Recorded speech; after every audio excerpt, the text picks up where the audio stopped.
Dans ce dossier, ce qui était important, c'était à la fois d'assurer la reprise d'un outil d'exploitation de cédants qui souhaitait s'arrêter et à la fois d'installer un jeune, Mathias Renaud, à la reprise pour qu'il puisse développer son propre outil de travail. Donc au début, c'était une exploitation laitière avec un gros volume, 4 associés, un roto.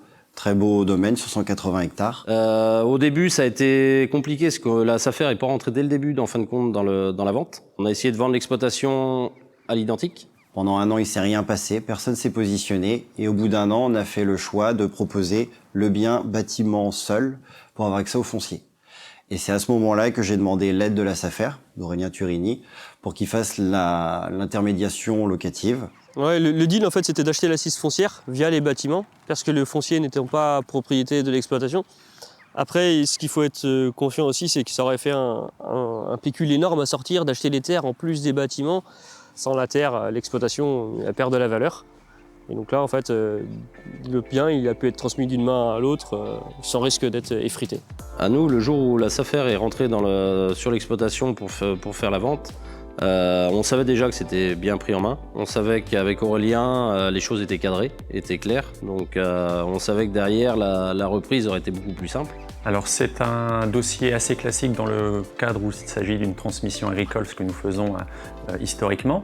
Ce qu'elle a de particulier, c'est qu'on a travaillé donc main dans la main avec une agence immobilière spécialisée, mais aussi avec le notaire qui a permis de sécuriser toute la vente. Généralement, quand les cédants viennent nous voir, l'opération elle est déjà bouclée. On arrive souvent, nous, la dernière roue de la charrette, donc on ne va pas interpeller la SAFER. En revanche, on a souvent des dossiers dans notre secteur parce que les exploitations sont quand même relativement importantes, relativement lourdes à reprendre financièrement, à avoir ce partenariat dans le cadre du dossier pour en avoir déjà fait l'expérience dans d'autres dossiers et d'avoir du recul sur des transmissions qui ont été opérées par la SAFER. Je sais que les exploitants sont toujours en place et qu'il n'y a pas eu de difficulté à souligner ou à soulever depuis ces transmissions. Je pense qu'on peut combiner facilement le travail des agences immobilières spécialisées agricoles avec la SAFER quand il y a la confiance qui est inscrite et que chacun fait le travail. Il ne faut pas tout déléguer à la SAFER, surtout pas les dossiers qui ne sont pas bons, mais il faut d'abord créer un lien et après on peut travailler ensemble, je pense. Entre agriculteurs, on dit toujours que c'est une histoire d'homme, le relationnel est très important. Donc si la personne n'en aurait pas affaire à elle ou si on la verrait que par distance, ça ne pourrait pas marcher. Ils viennent nous voir, on fait plusieurs rendez-vous, on voit toujours plusieurs possibilités et pendant un an, on a avancé sur le projet pour qu'il aille au bout.